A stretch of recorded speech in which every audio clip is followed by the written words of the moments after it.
Ka qenë kosto për ty të jesh djali i Besnik Mustafait apo ka qenë privilegje dhe avantazh i madh për shumë gjëra? Më shumë se privilegj është nder, do thoja. Të ka dëshkuar ndonjëherë babi? Nuk është lehtë për një baba ta çosh fëmin në larg vetes në një dhomë 9 metra katror, një fëmijë që ç'është e vërtetë si shë kujdes ndonjëherë për veten. Bëre 2 vite shkollën administratës kombëtare franceze. Çfarë mësove ti në atë shkollë? Të mëson të veshësh kostumin. Në moshën 26 vjeçare, Andi drejton një kompani me një vlerë portofoli mbi 45 miliardë dollar dhe 160.000 punonjës. Unë udhtoja për të zhvilluar kompaninë në Afrikë, në Azi dhe në Amerikën Latine.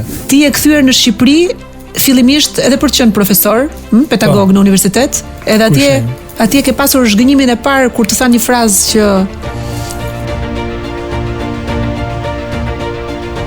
pse u ktheve nga Parisi në Shqipëri në këto zgjedhje dhe pse Partia Demokratike? Ndjenja e dobisë që ndjej duke bërë politik në Shqipëri është e pakrahasueshme. E sheh vetëm një ditë si kryetari i ardhshëm të Partisë Demokratike një alternativë re në atë parti? Po, shpytje shumë e vështirë për të përgjigjur kjo. Ti merr në krah 24 vjeç, një bebe. Po. Dhe pastaj u ndat, mbasi djali lindi. Si ishte java jote me djalin? Pa nënën në shtëpi. Po, ja, fillimet që katastrofike, mund bëheshin seriale, po. Po 12 vite që rit Gjergjin, po ama nuk i kushtove gjithë energjinë dhe bot kuptimin tënd një gruaje tjetër fikse në jetën tënde. Cili do ishte versioni yt më romantik? Unë e shoh pak si pikturë dhe poezier pas re jetën. Do thoja një shtëpi, një kasolle në pyll, në mal, në një shi pranvere. Si do ma përshkruaje bashkëstare në jetës tënde? E personi ideal do thoja që është personi që do doja ta tregonte jetën time. Duke ja besuar jetën tënde. Edhe unë të tregoja jetën e vet. Shumë bukur.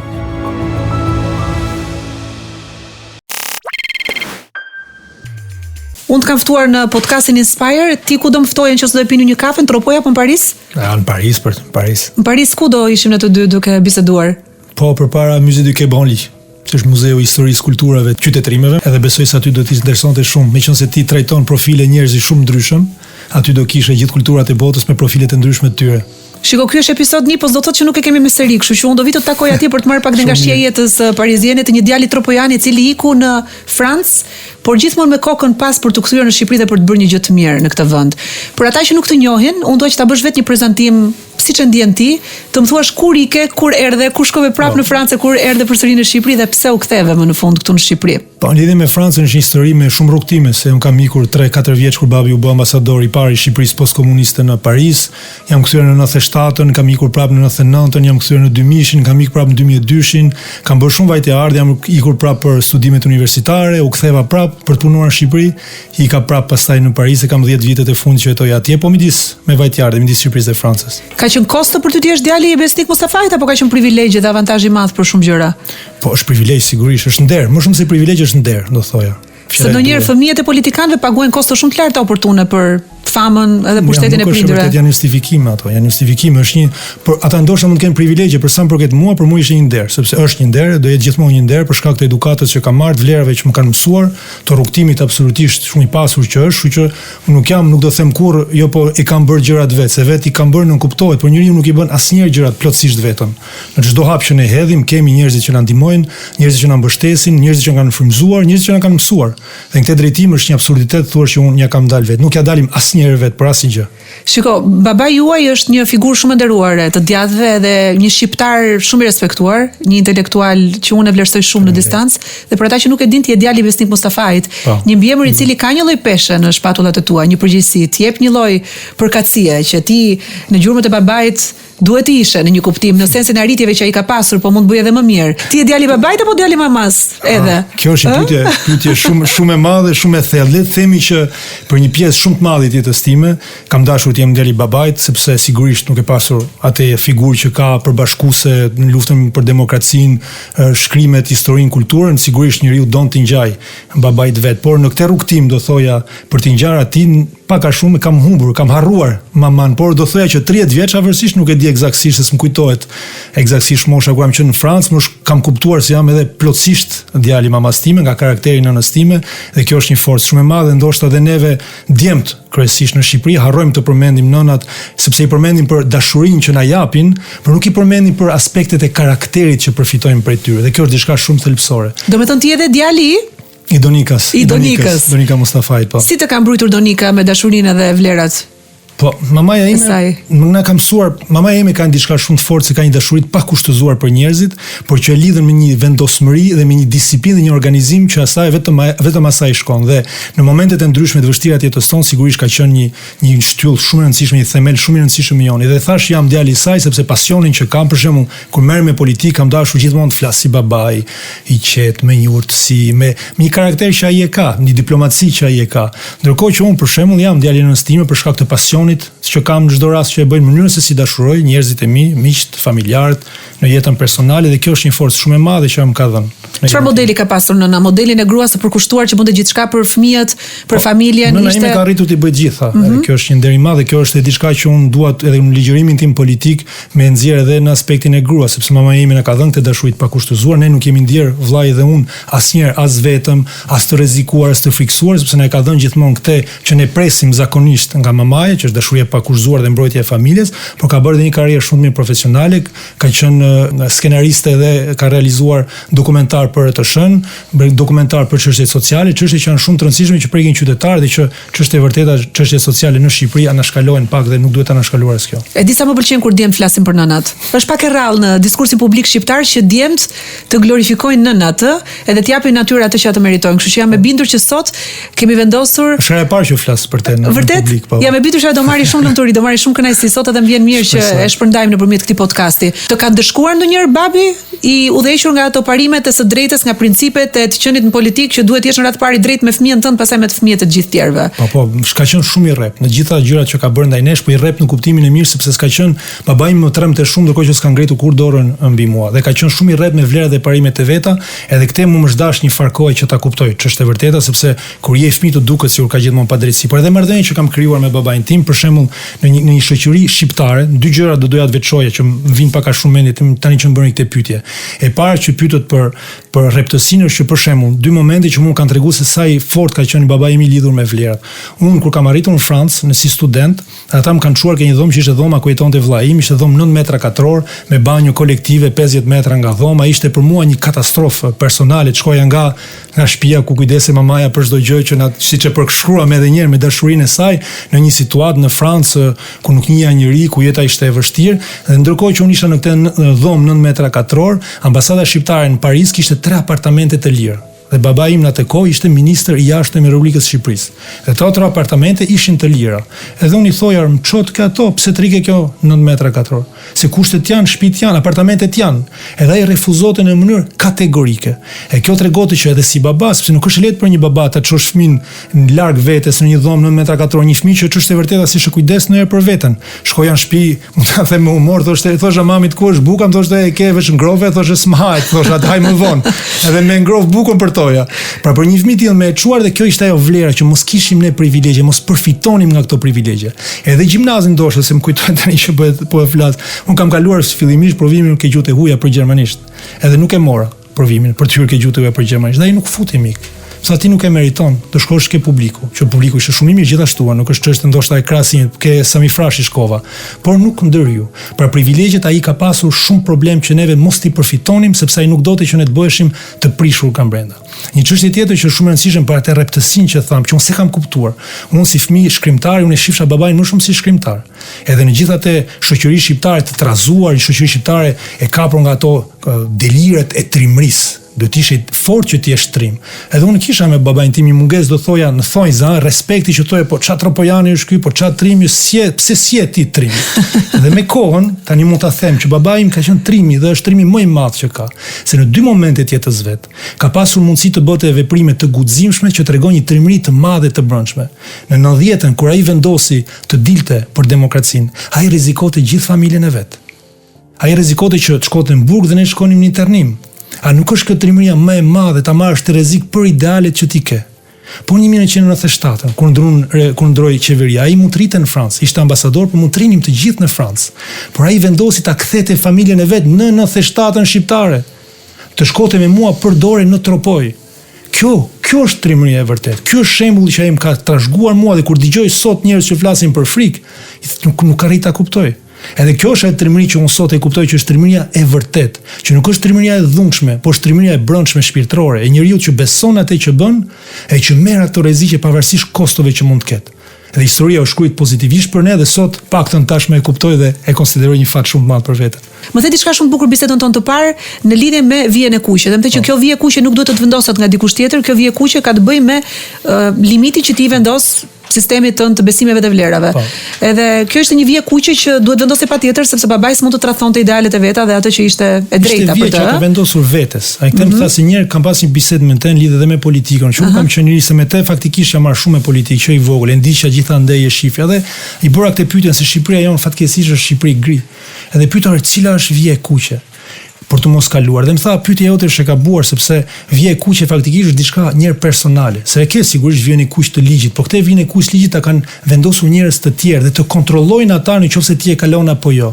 Kurse vija e kuqe më e fortë që ka një njeri është ajo që a vendos vetes, sepse nuk do të kontrolloj askush a e ke kaluar apo jo. Dhe kontrollosh vetëm ti dhe vetëm kur ta shohësh veten pasqyr ti do e dish a e ke kaluar apo nuk e ke kaluar. Edhe po ta kalosh ndoshta do të shohë njëri prap. Por e ke ndërgjegjën tënde. Ndaj kjo vije e kuq është më e fortë. Ndaj më tha kur ta vendosësh vendose me shumë kujdes, se mas ta kesh vendosur mos e kalo më kurrë. Në cilin universitet ke studiuar për juridik? Universitet Pantheon Assas Paris 2. Edhe ke qenë student i shkëlqyer, kam dëgjuar. Vitet e para pak më e vështirë derisa e mora veten, por në vazhdim po i shkëlqyer. Çfarë i bën në fakt autoriteti dijes një njeriu, dhe sidomos ja një djalë shqiptar që ndihet i vetmuar atje pas një lëndime, pas kënd, aleat ka vetëm veten edhe rezultatet. Po dijat krijon një marrëdhënie të ndryshme me veten tënde, sepse sa më shumë son, aq më shumë e kupton që s'din gjë, është ajo shprehje e famshme dhe është e vërtetë, por edhe sa më shumë son, aq më shumë të jepet kurioziteti për të ditur gjëra të tjera, edhe sa më shumë son, aq më shumë të jep një lloj modestie mbi veten tënde dhe mbi rolin tënd në jetë. Ndaj ato problemet e vështira të fillimit kalohen me dëshirën për të shkuar përtej atij momenti të vogël dhe të vështirë. Dhe kjo të mëson dia, dhe dia është kaq i gjerë se ne themi dia, por faktikisht dia është kaq multidimensionale sa që është e vështirë të përkufizohet apo të përmblidhet në një fjalë të vetme, pavarësisht sa e pasur mund të jetë ajo. Pastaj bëre 2 vite shkollën e administratës kombëtare franceze, që e kanë ndjekur disa nga 4 nga 6 presidentët e fundit të Francës. Çfarë mësove ti në atë shkollë? Kush ishin parimet më të bukura që të mësoj ajo shkollë? Të mëson të veshësh kostumin, sepse problemi më i madh i njerëzve që mësojnë, që kanë atë dijen fillestar, është që dija mbetet teorike. Dhe një njeri mund të marrë dijen më të madhe në botë, nuk i shërben për asnjë gjë nëse në praktik nuk din ta realizojë atë, nuk din të jetë një drejtues i mirë, sepse ti mund të vjesh në një postë lart drejtimit të administratës, nëse ke vetëm dijen do dështosh. Sepse nuk mjafton kjo. Dhe ata të mësojnë atë që është on dosel kostym, ta veshësh dhe ta ndjesh peshën e përgjegjësisë që ti do kesh nesër në administratë, në drejtimin e administratës. Është një respekt të madh që ata kanë mbi rolin e nënpunësit të shtetit, sepse një vendim i nënpunësit të shtetit ka pasoja të mëdha mbi jetën e individëve, që këtë nuk e kemi në Shqipëri, që është e vërteta. Edhe kur arrita unë atje që 25 vjeç më shuan ke kabineti prefektit policisë Parisit, që ai drejtonte 50.000 policë Parisit, unë me mbiemër Mustafaj, 25 vjeç, askushi do thoja, ai të jepte ty një letër misioni ku të përshkruante detyrat dhe ti do shkoje me atë dhe të hapshin të gjitha dyert. E ti e ndjej që ajo letër që ai të jepte, atë mision që ai të jepte, të mbushte me një përgjegjësi shumë të madhe, të detyronte të bëje punën shumë ndryshe. Këtë të mësonte, ajo të mësonte aftësinë për të tejkaluar atë ndrojtjen, krizën e legitimitetit, por edhe ndjenjën e përgjegjësisë dhe peshën, do thoya, të përgjegjësisë për rolin që ti ke në strukturën e administratës së shtetit. Ja ndalo këtu tek përgjegjësia, se këtë nuk kuptojnë shumë politikanë në Shqipëri, dhe më vjen mirë që e thekson këtë.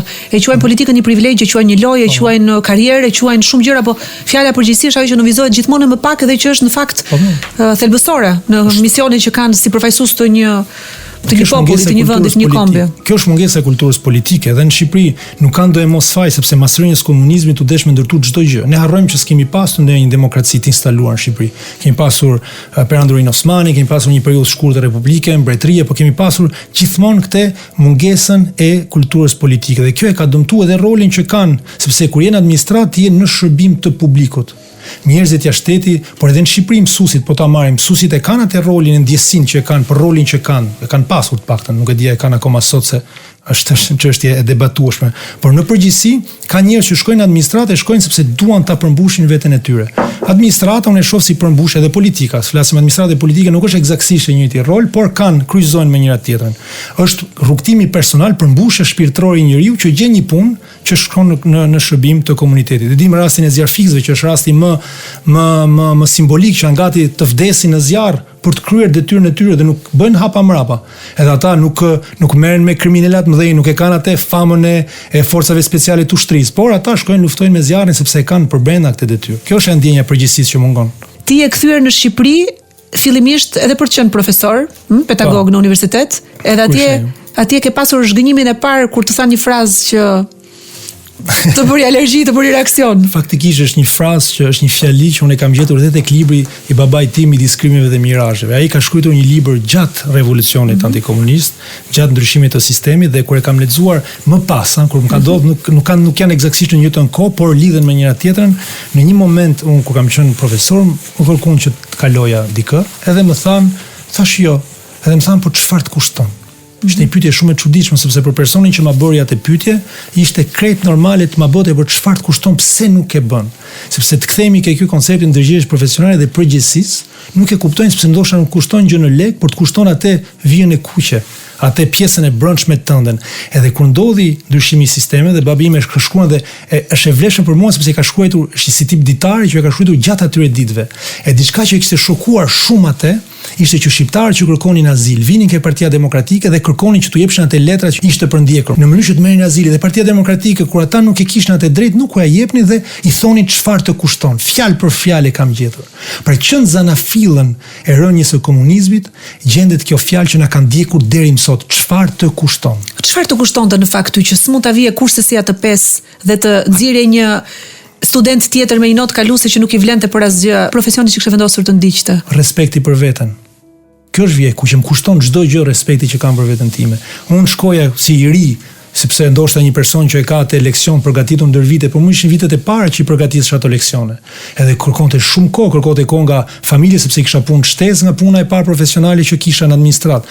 Kërkonte kohë, kërkonte që nuk harxoja me nusën atë kohë, që nuk harxoja me miq, nuk harxoja duke bërë sport, që harxoja për të përgatitur atë mësim. Dhe një person që vinte me durë në xhepa dhe të kërkonte pastaj me një futullok të madh, të kalote dhe të pyeste ty, të bënte ty fajtor të mos punës vet, të bënte ty fajtor të dështimit të vet, dhe që në asnjë moment nuk e shifte veten pasqyrë dhe të thosh çfarë të kushton, por më kushtonte çdo gjë, sepse respekti për veten është çdo gjë. Një person që nuk respekton veten është gati të bëjë çdo gjë më pas. Kurse një person që respekton veten vendos atë linjën e kuqe, edhe nuk e kalon. Edhe kjo që nuk ka ndodhur që në 90 deri më sot dhe pranë 2025, se këtu po flasim kur isha pedagog 2012-2013, po pranë 2025, 12 vite më vonë, vazhdon ekziston si shprehje, çfarë të kushton. Edhe derisa ne të bëjmë, të kuptojnë të gjithë qytetarët, dhe në këtë aspekt ne kemi të gjithë një rol, nga gazetari te politikanit deri te mësuesi, po deri tek qytetari, që çdo gjë të kushton respekti për veten, atëherë ne nuk ecim dot si shoqëri, nuk e ndërtojmë dot shoqërinë në Shqipërinë që duam.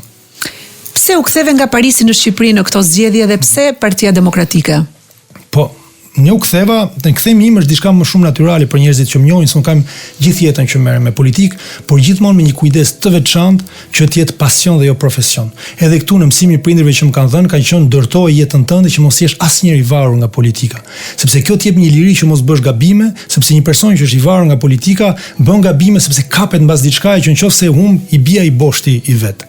Ndaj më kanë thënë ndërtoj jetën familjare shumë të rëndësishme, sepse është gjë e parë dhe më e rëndësishme, ndërtoj edhe një jetë profesionale që të sigurisht ardhura të kënaqshme që më pas të bësh një politikë. Dhe kjo është diçka që nuk thuhet mjaftueshëm, që është ajo pavarësia që ti ke, që mos jesh i varur nga politika. Dhe unë kam bërë gjithmonë politikë, kam bërë ndaç në Francë, ndaç në Shqipëri, ndaç në nivelin e Bashkimit Evropian. Kam qenë antar i shumë OJF-ve për Fondacionin Robert Schuman, jam antar i bordit të Institutit Jean Monnet, kam punuar për presidentin e Komisionit Çështjeve Evropiane të Senatit francez, për presidentin e Komisionit Financave të Parlamentit francez, pra kam qenë gjithmonë i lidhur me politikën. Por ndjenja e dobisë që ndjej duke bërë politikë në Shqipëri është e pakrahasueshme. Edhe në këtë aspekt është një përmbushje shpirtërore ime. Edhe kam një urrëtie të madhe për personat që flasin për politikën duke thënë është sakrificë. I dëgjoni nëpër studio çka kam sakrifikuar unë, nuk asgjë s'keni sakrifikuar. Politika është përmbushje shpirtërore i personit që e bën. E bën rreth parë sepse e bën të lumtur, e bën të ndihet i dobishëm apo çfarë do lloj motorri tjetër të brendshëm që ai person ka. Edhe nuk e bën për sakrificë. Në këtë aspekt, pra, kthimi im në këtë moment vjen si diçka natyrore. Unë kam pas filluar marrë me shkrime, merresha me shkrime kur më thonin gjithë pse shkruan. Po shkruaj ato idetë mia, ato artikujt. Pak e nga pak mora disa role këshilluese në Partinë Demokratike, pastaj antar i Këshillit Kombëtar, pastaj drejtuesi i departamentit Brain Gain, edhe deri në pozicionet e sotme që kam në nivel më kombëtar në fushat.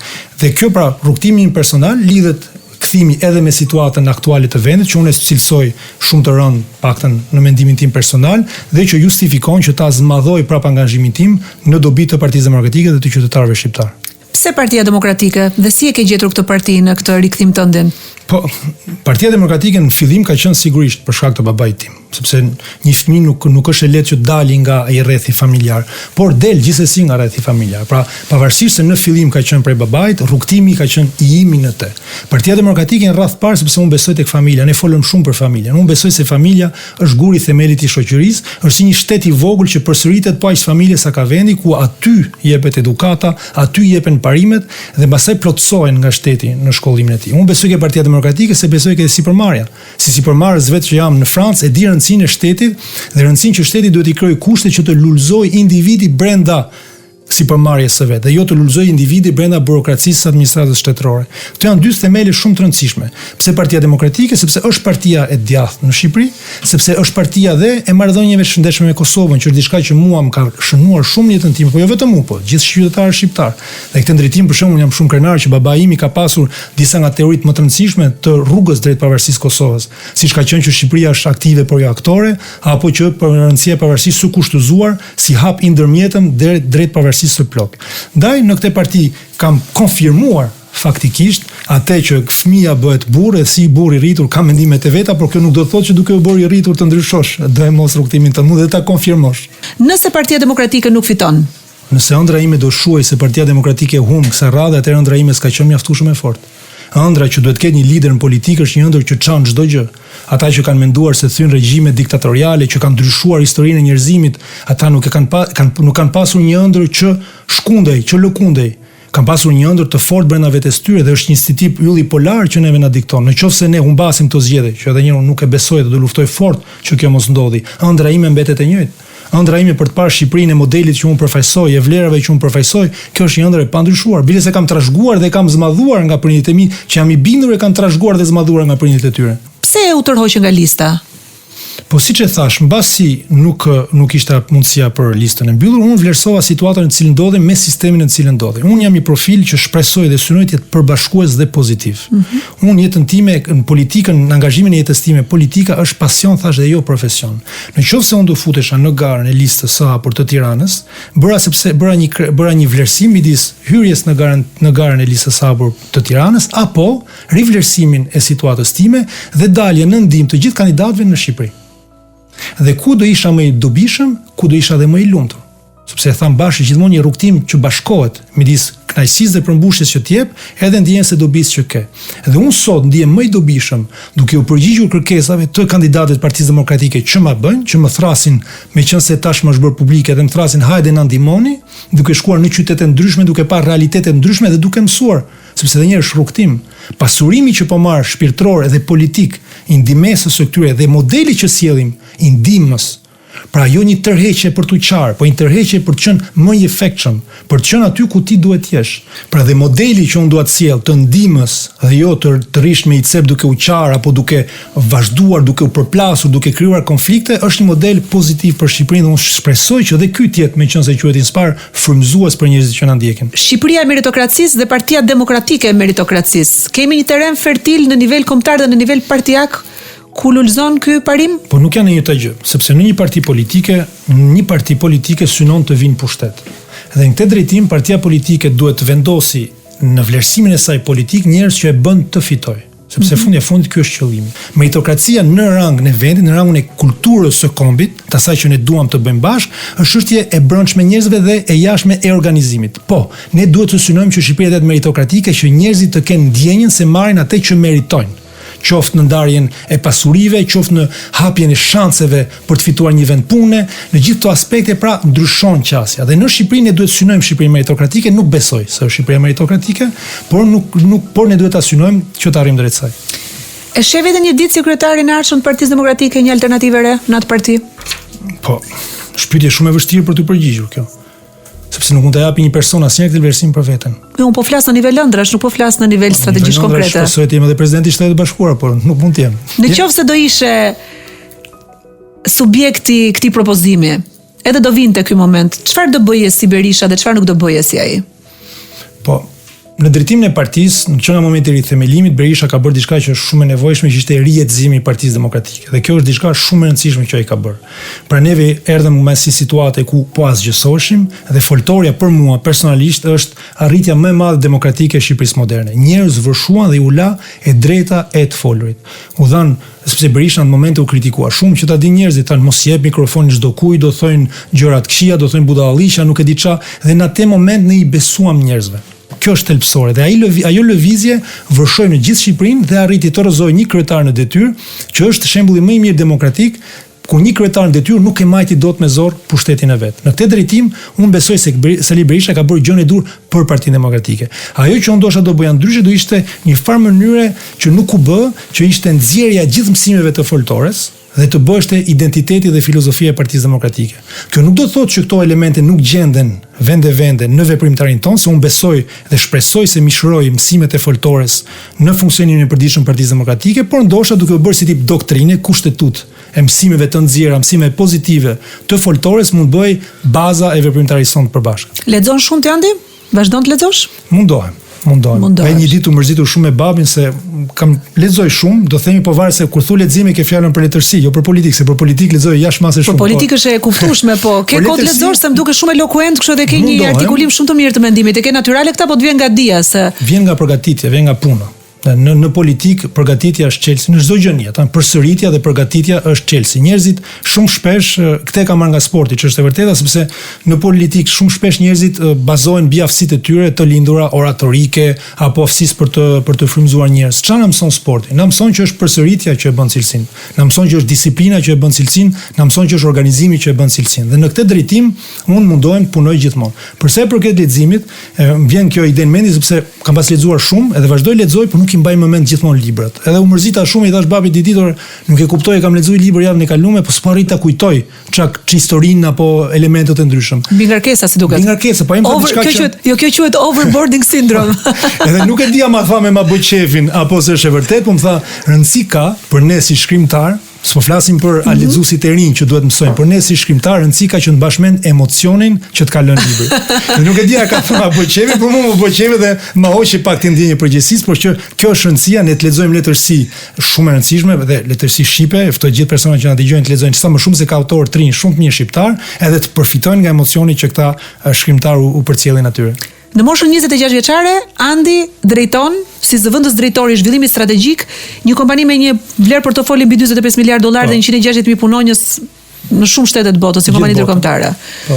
Pastaj hape kompanitë e tua mbas disa vitesh të mira shkolle dhe pune të vërtet, mbasi xhirove botën, edhe ke lënë bizneset e tua në Paris edhe në Francë për Shqipërinë.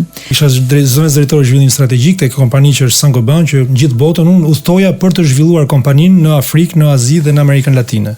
Edhe ishte e pamundur që të bëja politik duke pavarësisht cilësisë jetës, cilësisë rrogës, statusit social, ishte e pamundur që unë bëja politik sepse është një punë që të kërkonte një kohë cilën nuk i ke dot për të rikthyer. Ndaj unë vendosa që të krijoj të bëhem sipërmarrës, edhe të krijoja kompanitë mia që pak e nga pak kjo kompani të më jepte hapësirën e mundur që më pas të merresha me politikë. Ndaj si pjesë e këtij rrugtimi, politika kthimi në Shqipëri bëhet diçka natyrale dhe bëhet diçka e mbrojtur edhe nga parimet e një kompanie të madhe, edhe nga sipërmarrja e vogël, se kur krijova kompaninë time, me thënë drejtën, rimsova modestinë në jetë, se kur kthesh nga zëvendës drejtori një kompanie kaq të madhe dhe drejton pastaj se kompania që krijova unë ishte shumë herë më e vogël, të mëson prap një rikthim modestie, rikthim me këmbë tokë që e përjetojmë edhe në politik, se të kalosh nga qendra në terren, të rikthen me një modesti dhe me një përulësi që është e nevojshme për realizimin e shëndetshëm të detyrave që të ngarkohen.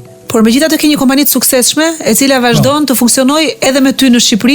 Po. Edhe kontrollon sistemin në mënyrë perfekte, se ka arritur të ndërtosh një sistem të mirë. Perfekte, shpresoj, po. Po kam edhe një ortak që punojmë bashkë, është e vërtetë, ai po mban një peshë shumë të madhe dhe e falenderoj në këtë rast, por sigurisht kemi ndërtuar një sistem sepse Jean Monnet thoshte asgjë s'është e mundur pa njerëzit, pa asgjë s'është e qëndrueshme pa institucionet. Edhe po ta përkthesh në biznes, është ne duhet të krijojmë institucione, pra biznese me mekanizma që të na mbijetojnë. Në qoftë se kompania jonë nuk do na mbijetote, do thotë që ne jemi fajtor se kemi ndërtuar mjaftueshëm mirë atë. Kështu që në këtë rast, fakti që ti ke një support system menaxherial për shkak të shkollës, kompanisë ku ke punuar si zëvendës drejtor strategjik dhe zhvillues, dhe kompanisë që drejton ku je aksioner, duhet të ndihmojë shumë që ta konceptosh politikën dhe si sistem menaxherial funksional, apo jo? Absolutisht, neve sipërmarrje të mëson disa parime që janë thelbësore për më pas menaxhimin e shtetit. Kur ti je në punë si shteti ose je politikan menjëherë dhe nuk janë lekët e tua që ti menaxhon, nëse ti nuk ke pasur një formim të mirë më përpara dhe një eksperiencë e dur, ti e ndërpret lidhjen me lekët, sepse mos të harrojmë që politikani vendos politika publike me harxhime të ardhurash. Pra nëse ti nuk e ke këtë marrëdhënien me harxhimin e lekut, që mund ta marrë që unë e kam marrë në sipërmarrje, ti mund ta shpërdorosh dhe këtë ne themi që politikanët në përgjithësi dhe në Shqipëri në veçanti e shpërdorojnë lekun. E çojnë ose në mënyrë jo të efektshme, ose në mënyrë që nuk e realizojnë qëllimet ose e vjedhin. Kurse kur ti je në sipërmarrje duhet ta menaxhosh çdo lek që o euro, dollar që ti e përdor që të realizojë një qëllim dhe je shumë i kujdesshëm që ta dish që është arritur apo jo ai qëllim. Dhe nëse nuk është arritur, sepse të ndodh që mos të arrish objektivin tënd, e mëson që më pas ta korrigjosh. Gjë që nuk ndodh me personat që harxojnë lekët. Në politik, nëse shpërdorohet leku nga që administrata dhe politika është shumë e fryrë, njeriu nuk e ndjen përgjegjësinë që ka në këtë shpërdorim, sepse mbas ti ke një drejtor të përgjithshëm, një përgjegjës sektori, dhe ajo përgjegjësia zhduket në gjithë punonjësit e shtetit. Çfarë mendon Andi Mustafaj për SPAK-un? Unë mendoj se SPAK-u sot nuk e ka ndërgjegjen për rolin dhe pasojat që ka veprimtaria e saj në politikën shqiptare dhe në jetën e përgjithshme institucionale shqiptare. Ne nuk jemi në një arenë gladiatorësh. Edhe unë e them shpesh, nuk jam në kokën e prokurorëve të SPAK-ut, nuk dua t'i paragjykoj se nuk e di, nuk i njoh qëllimet e tyre dhe nuk njoh ç'është e vërteta asnjë prokuror të SPAK-ut. Por unë si personalitet politik apo si qytetar i thjesht mund të analizoj pasojat që veprimtaria e SPAK-ut ka mbi demokracinë shqiptare. Dhe po ta marrim rastin e opozitës, po të marrim rastin e përdorimit të paraburgimit dhe të hetimit, mënyrës se si kryhet hetimi, vjen lëvizja e SPAK-ut vjen dhe gjymton opozitën shqiptare. Dhe ne po të marrim si shembull ndaç teorik, ndaç praktik, për ta marrim në praktik në vendet e tjera ku përndiqen penalisht pjesëtar të opozitës, nuk përdoret paraburgimi, sepse nuk marrin pasaj njëri përgjegjësinë nëse ata bëhen të pafajshëm, nëse ata shpallen të pafajshëm. Për shembull, në rastin e zotit Berisha, 333 ditë paraburgim, nuk marrin njëri përgjegjësi mbi pasojat që është bërë mbi Partinë Demokratike, që është një grup i vullnetarësh që sjell një alternativë qeverisë ndaj vendit. Dhe në këtë drejtim pra mungon ajo ndërgjegja profesionale, do thoja, mbi pasojat e veprimtarisë së tyre. Pra nëse ne marrim rastet praktike, në Francë, Chiracu, presidenti Jacques Chirac që është dënuar nuk ka bërë as ditë paraburgim. François Fillon në opozitë prap as ditë paraburgim. Nicolas Sarkozy në opozitë as ditë paraburgim. Në SBA kemi presidentin Trump i cili ishte prap në opozitë dhe nuk bëri as ditë paraburgim. Në të kundër, nëse marrim një shembull negativ që është rasti i Brazilit, në operacionin Javalato, që u arrestua presidenti Lula, ai u arrestua, u dënua dhe më pas u shpall që procedura ndaj tij ishte e palishme dhe u lirua dhe u rikrytoi president. Dhe në këtë rast askush nuk marrti përgjegjësi mbi keq përdorimin e drejtësisë ndaj tij. Ndaj ne themi duhet kemi shumë kujdes. Ne si Parti Demokratike dhe unë paktën si person Andi Mustafaj, nuk jam kundra hetimeve. Hetimet duhet bëhen nga çdo kujt. Por duhen pasur kujdes nga pasojat politike të hetimit, nga pasojat politike që shkaktojnë këto hetime në paraburgim. Dhe përsa i përket hynëzimit, sepse këto lidhen bashkë, dhe ne në Shqipëri kemi dëshirë të kërkojmë heroin, dikush që të vit na shpëtoj. Shqiptari nuk duhet ta kuptojë që vetëm shqiptari shpëton veten. Çdo individ nëpërmjet mënyrës se si jeton çdo ditë, nëpërmjet qasjes së ndershme ndaj punës, ndaj familjes, ndaj tjetrit, e përmirëson Shqipërinë. Dhe ne nuk mund të hynëzojmë askënd, as një politikan, por as SPAK-un, sepse në mënyrë të sigurt, dikush që hynëzohet gabon. Dhe nëse nuk gabon në momentet e para, gabon gjatë jetës vet, sepse duke ja hequr atë trysnin rreth tij, do vi një moment që do gaboj, do abuzoj me pushtetin e vet. Kjo është një e sigurt historike dhe statistike. Cila është narrativa jote simbolike e Shqipërisë së demokratëve? Kam lexuar në një manual shumë interesant që ti dhe disa të rinj të tjerë që keni qenë nismëtar të Brain Gain, nismës për të sjellë për atë rinj të jashtë politikës, sidomos ata që jetojnë në diasporën shqiptare, që jetojnë jashtë dhe s'kan mundësi të japin kontribut për vendin e tyre. Edhe më pëlqyen simbolet që kishit në vizuar si simbolet e Shqipërisë tuaj, mitet, sendet, ngjarjet, personat më kuptim plot të Shqipërisë tuaj. Pa ngjyra, nuk po them Shqipërisë blu, Shqipërisë shumë ngjyrshe. Po vlerat njëra janë universale. Ore tham njëri tjetrit, a besojmë në të njëjtat vlera? Pyetët pse jeni në Partinë Demokratike, po ne pyetëm, a jeni ne në Partinë Demokratike për arsyet e duhura? A jemi ne se besojmë në të njëjtat vlera dhe në të njëjtat simbole? Dhe këtë veprimtari dhe këtë proces bëm ne që arritëm te ky dokument thelbësor që na çoi në 12 muaj në 12 qytete për të lartësuar 12 simbole. Do t'i theksoj un pak tani, këto më pëlqyen shumë. Edhe kam dëshirë që këto vlera të bëhen hit. Keni shpikur madje edhe një slogan shumë të bukur për lëvizjen e Brain Gainit, Shqipëria rrezatuese. Qëllimi i punës që ju do të bënit ishte të gjeni dhe identifikonit pra 12 vlera të përkthyera në 12 simbole universale. Në vitin 2024 e bët këtë, dhe e para ishte lidhja midis brezave. Kishit marrë si simbol dinastinë e Marubëve. Po. Si ndërtohet simbioza mes brezave. Po shumë e rëndësishme në Shqipëri ne kemi një konflikt artificial midis të rinjve dhe të vjetërve. I kërkohet gjithkohës që të rinjt thënë këqija për të vjetrit dhe të vjetrit do bllokojnë të rinjt. Po nuk është kjo gjë e dur. Nuk është as kultura as traditën tonë. Nuk është njëri i mirë se din të shaj ata që kanë qenë para tij. Ne kërkojmë që brezat të bëjnë bashkë dhe të përfitojnë nga njëri tjetri. Francezët kanë një shprehje, sikur rinia të dinte, sikur pleqëria të mundte. Dhe ne këtë personifikon edhe dinastia e Marubëve. Njerëz që e kanë kaluar brez pas brezi atë traditën e tyre, zanatin e tyre, edhe jashtë familjes. Shumë e rëndësishme, pra nuk e mbajtë, nuk e përvetësuan, por ishte më e rëndësishme që ajo të shkote, të mbijetonte, sesa të mbeste tek familja dhe të kurrej. Dhe këtë synonim ne me lidhje midis brezave. Vazhdojmë me simbolin dhe vlerën e dytë atë dashurin. Atë dashuria, sepse është diçka themelore, unë besoj se mungon atë dashuria në Shqipëri dhe kemi simbolizuar nëpërmjet Adem Jashajt, sepse simboli i sakrificës ultime, sakrificës së fundit për të mbrojtur atë dheun. Emancipimi i gruas dhe dia. Po, është një vlerë themelore të cilën ne ndanim bashkë në anëtarët e departamentit Brengen dhe simbolizohet nëpërmjet mësimtores së parë për vajza, sepse rikthehemi idesë që dia është mënyra më e mirë për të emancipuar për çdo qytetar, edhe për vajzat dhe për gratë, gjë që mungon fatkeqësisht në shumë vende të botës sot. Krenaria, dhe pse e krenar ti që është shqiptar? Krenaria e gjua shqipe. Kemi bërë këtu sepse krenaria shpesh është krenari e keqe ose krenari e pa vend. Ndërkohë që ne mendojmë që krenaria më e madhe për ne është gjua shqipe, është gjua që ne ndajmë bashkë, është gjua që shërben për të folur me njëri tjetrin, për të shprehur dashurinë njëri tjetrit dhe për shkruar vargjet edhe rreshtat më të bukur të historisë tonë. Kujtesa, shumë e rëndësishme ata Historia gjithmonë kujton, po memoria kolektive e këtij vendi ndonjëherë harron. Jo ndonjëherë, shpesh, edhe ne është një shprehje që më pëlqen shumë, që është ata që nuk e mbajnë mend të kaluarën janë të dënuar të ripërsërisin atë. Dhe kemi marrë simbolin e burgut Spaçit, simboli i egërsisë së komunizmit, por edhe simboli i personave që rezistuan ndaj komunizmit. Bashkimi, uniteti. Bashkimi, Skënderbeu, sigurisht, është themelori për shqiptarët. Paqja dhe humanizmi na shkon gjithë në mendje se kush është përfaqësuesja. Kemi dy, sepse paqja dhe humanizmi ne nxorëm si vlerë, sepse shpesh shqiptarët shihen si popull i egër, do thoya në thonjza, ndërkohë që ne s'kemi sulmuar asnjëherë, askënd. Dhe ne kemi brenda kombit shqiptar Nën Terezën edhe Ibrahim Rrugovën që janë shembull të mëdhenj, të fantastik të paqes dhe humanizmit në Shqipëri, po dhe në gjithë botën. Guximi dhe këtu i morëm simbolin i cili është ndoshta më kontrovers për një parti djathtë, ne morëm Musine Kokalarin, e cila ishte e majt, por që pati guximin që pavarësisht se ishte e majt, i qëndroi idealeve të saj deri në fund, edhe me një dinjitet shumë të madh në gjithë dënimin që i dha regjimi komunist. Ekscelenca nëpërmjet diasporës që ne përfaqësojmë, shpresojmë ta përfaqësojmë se jemi departamenti Brengen dhe ekscelenca. Bashkëtesa fetare? Sepse nëse do ishte një gjë që unë shpresoj t'ia jepnim gjithë botës, është bashkëtesa fetare shqiptare. Qëndresa, vlora, sepse çdo qytetar duhet të qëndrojë ndaj çdo situate, çdo padrejtësive. Dhe liria. Liria Zemajdari. Gjëja e parë i personi që na shkon mendje neve të gjithëve është Zemajdari, sepse e personifikon nëpërmjet betejës, nëpërmjet atë çka ai ishte dhe atë çka i solli vendit ton, pluralizmin dhe demokracinë.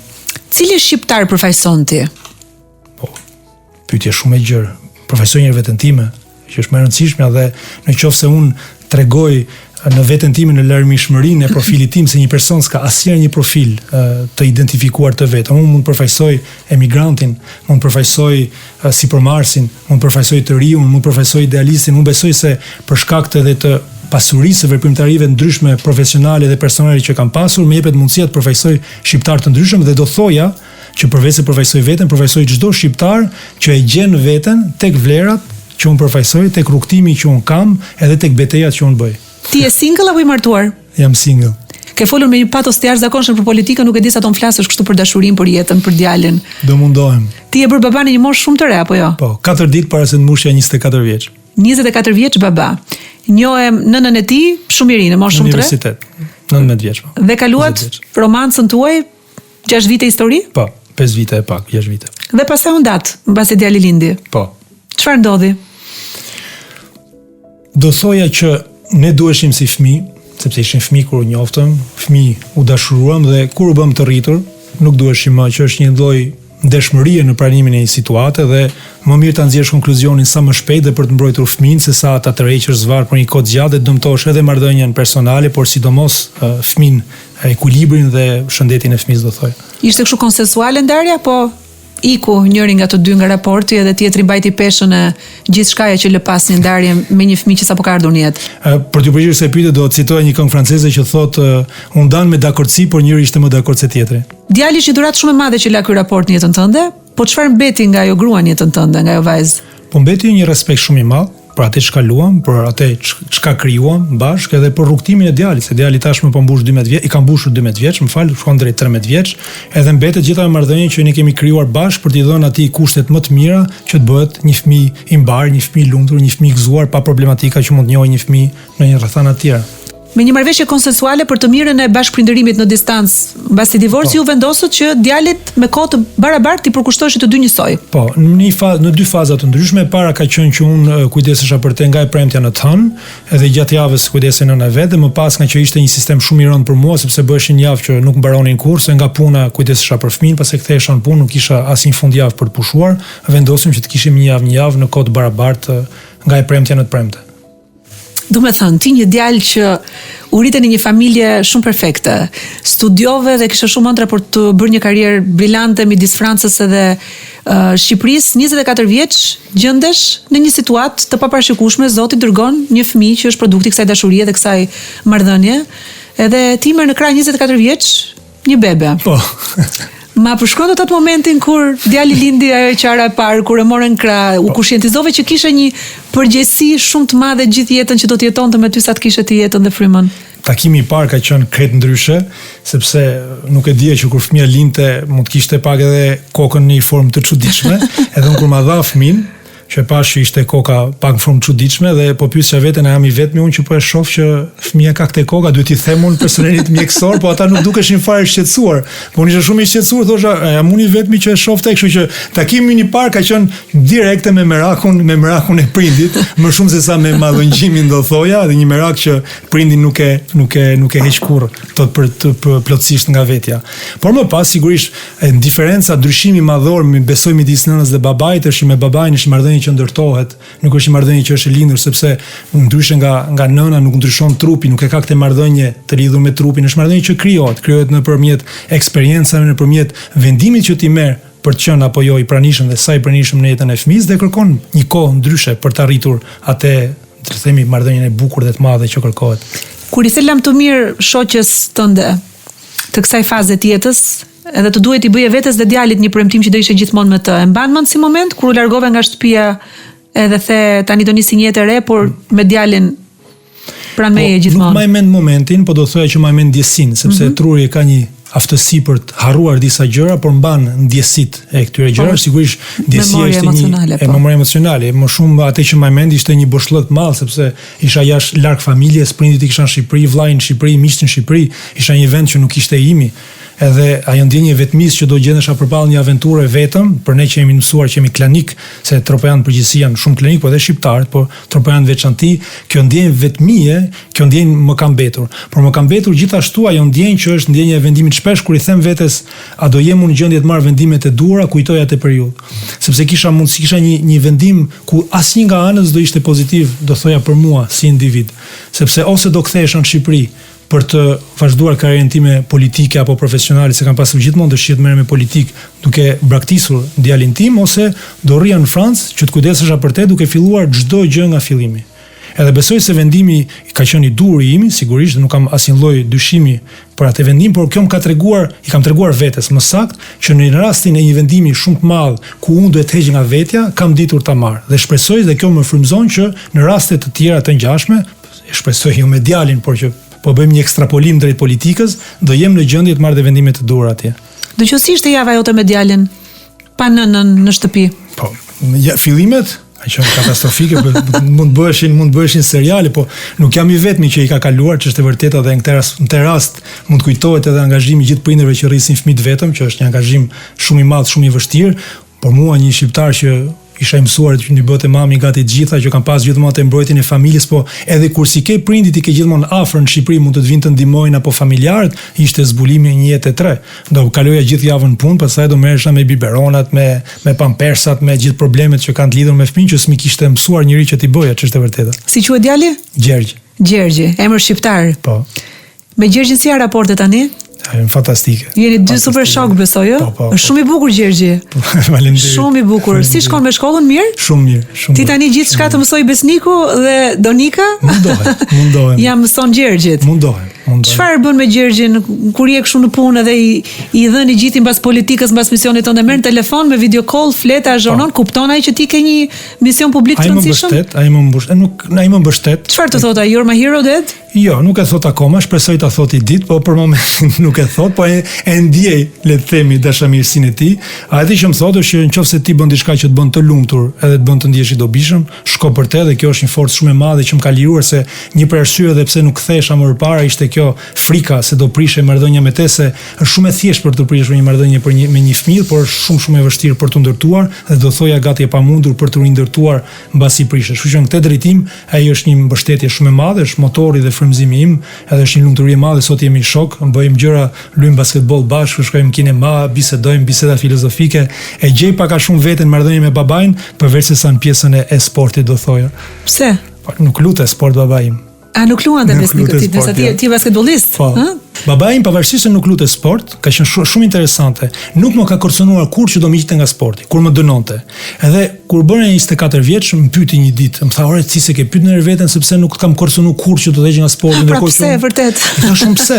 Edhe aty kthehet prapë ke mësimet e tij në modelin filozofik të tij. Tha sepse sporti, tha, përmban në vetvete gjitha filozofitë e nevojshme për të qenë i suksesshëm në jetë. U tha shumë pse? Tha sepse në radh parë, tha, sporti të mëson që ti duhet të jesh, për marrin basketbollin, duhet të jesh më i miri brenda kuadratit. Ti mund të jesh më i miri në botë jashtë kuadratit, si intereso kujt. Ti duhet të respektosh kuadratin dhe në ditën e ndeshjes. Një problematikë tjetër, mund të jesh më i miri ditët e tjera, mund të bësh 100 kosha në stërvitje, nuk i intereso kujt. Duhet të jesh më i miri ditën e ndeshjes. Sporti të mëson që ke një arbitër, mund të jetë njeriu më i keq në botë, por ama kur i bie bilbilit, je detyruar të ndalosh dhe ta respektosh vendimin dhe jo vetëm ta respektosh, po ta kalosh ndjenjën e padrejtisë që mund të kesh, se mund të duket shumë i padrejtë ai vendim, por ndeshja vazhdon, edhe ti duhet të ta kalosh. Sporti, për sportin e ekipit basketbollit, të mëson që vetëm nuk ja del dot. Mund të jesh lojtari më i mirë i botës, nëse ti mungon respekt kolegëve, pra shokëve të ekipit, nëse ti i ul, nëse ti nuk din të bashkëveprosh me ta, ti do humbasësh në mënyrë të sigurt. Pra gjithë filozofia e jetës përmbaj, dhe unë padyshim që edhe një për arsyeve që e thoshte që unë doja dal në jetë ishte sepse unë isha sportist, dhe kjo ndoshta është një pjesë të rëndësishme. Sportisti din dy gjëra, din që duhet vuash për të tejkaluar limitet e tua, e din që duhet t'i arrish limitet për t'i tejkaluar ata. Dhe këtë është një forcë shumë e madhe në jetën e përditshme. Shiko, beson ti tek familja dhe tek martesa përsëri? Absolutisht. Për mua është themeli, është guri i themelit i shoqërisë familja. Më pëlqen që ti nuk i dramatizon ato që për shumë njerëz janë drama. I shikon si momentet e jetës, jemi në këtë udhtim, gjithçka mund të ndodhi dhe ke gjithsesi një dritë në sy dhe një optimizëm që thua gjithmonë do përshtatem me ato që më ka ndodhur, edhe nuk e di nëse je ti një burr që përlotesh për shembull. Si e ke momentin e momentin e dobësisë, si e përjeton? Po ne në fëmijën time, se unë Gjergjin ja kemi vënë emrin djalit sipas një personi që është kujdes për mua në Francë, edhe është kujdes për vllajin tim, sepse kur kam shkuar në Francë kam qenë 17 vjeç për universitet dhe duhet kisha një mbrojtës legal, që ishte një zotëri që kishte emrin George, edhe vllai im ka qenë një gjë, ka shkuar 17 vjeç dhe ai është kujdes për ne sikur të ishim fëmijët e vet. Realisht për mua ishte një baba i dytë, baba shpirtëror, njeriu që ishte një siguri kur unë isha në atë vend vetëm, pavarësisht se nuk jetonte me mua, sigurisht jetoja larg në një qytet tjetër. Por ai u smur edhe vdiq nga një smundje shumë e keqe, që është skleroza laterale amiotrofike, edhe sot akoma sa herë që shoh një person me atë smundje më përlotem. Është një ndjenjë sigurisht që nuk i këndot, edhe me vllajin tim tham që i pari nga ne dy që do kishte një djalë, do ja vendoste emrin Gjergj, që të trashëgohej, pavarësisht se si kishim një gjak, ne jemi lidhje të fortë shpirtërore dhe trashëgohej kjo dashuri dhe kjo kujtesë e asaj që ai person ka bërë për ne të dy si vëllezër.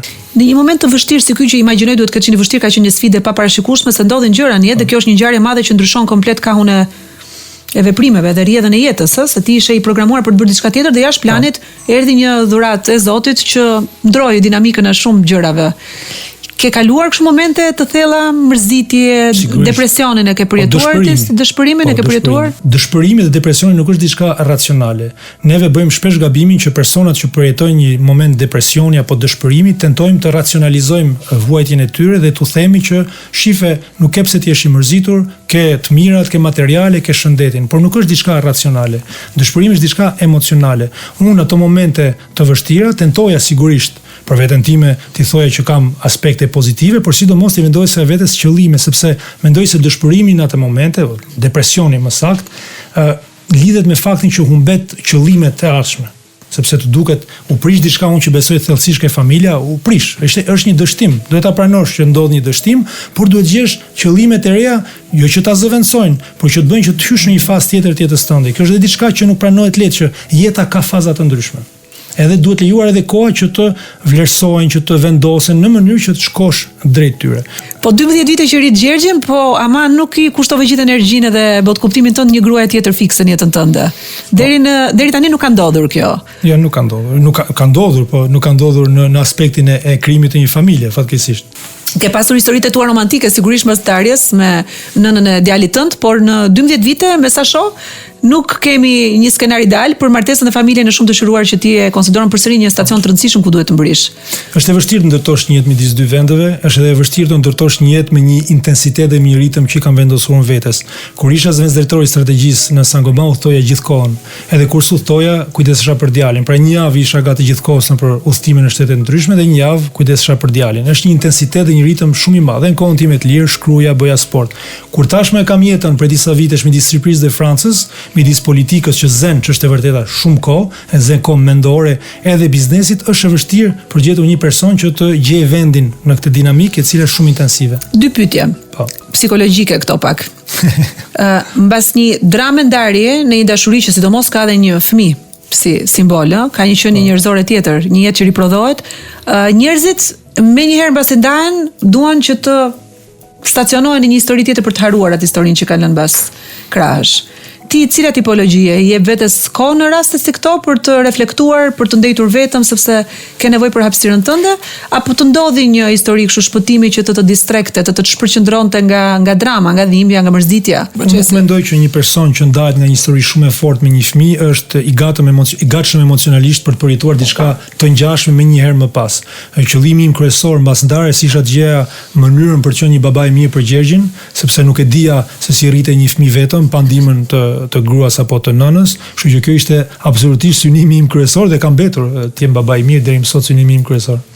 Mendon kur bën bilancin e një vendimare që ke pasur gabime në atë raport të ti apo shumë I ri për ta gjykuar veten në atë kohë? Është e pamundur që një ndarje të ketë vetëm një fajtor, në përgjithësi ka dy fajtor ose pavarësisht përqindjes së fajit të njërit apo tjetrit, si çdo gjë në jetë janë multifaktoriale.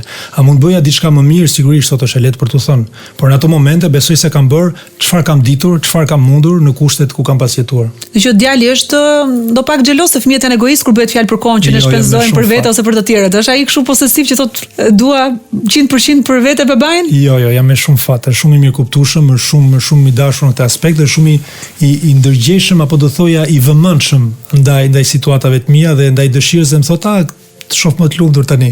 Zoti njerëzve që dinë të mbajnë pesha ju jep sfida. Edhe mbase për ty kjo ka qenë një sfidë, 24 vjeç të është dashur patjetër duke patur Gjergjin prioritet të heqësh dorë nga shumë kënaqësi të jetës hedoniste. Po në fakt sot për ty si është jeta si single dad? Çfarë ndodh me vajzat që ti frekuenton dhe si e shohin ato këtë fakt? Po është një peshë shtesë për një person, është një peshë shtesë sepse kur është package, kjo është jeta ime, siç e thash me intensitet të lartë me disa angazhime të ndryshme, është edhe parnia e djalit tim, e cila zë vendin më të rëndësishëm në jetën time dhe për një person që vjen në këtë dinamik, kërkon që të ketë pak një tërheqje që ore personi më I rëndësishëm është djali edhe duhet me gjetë mënyrën për të vendosur në këtë marrëdhënie të ndërlikuar. Kështu që kjo është diçka shtesë. Edhe do thoya që në përgjithësi njerëzit vijnë me dashamirësi që thonë nuk është problem. Është jam okay, sigurisht, sepse fillimisht ke dëshirën për ta bërë çdo gjë. Por me kalimin e kohës vendosen këto lloj pak vështirësitë e jetës përditshme, të pushimeve shkollore, të detyrave, siç e thash rris fëmin tim vesh, që duhet të bëj të gatuaj, të kujdesem për të, merrem me detyrat, sigurojmë që çdo gjë është në rregull në jetën e vet. Edhe ka pengesa në lulëzimin, do thoya, një marrëdhënie midis dy individëve, të cilët nuk e kanë këtë element shtesë. Që një jetë mos jetë boring për ty, mos jetë e mërzitshme.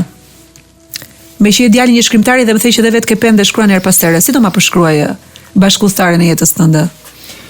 Për ta përshkruar do jepja një imazh që kam parë brenda një filmi, që një person I thot dikujt tjetër, I thotë di pse është kaq e rëndësishme të kesh dikë, të martohesh e ta jetosh jetën me atë person. I thotë ai tjetër jo, nuk e di.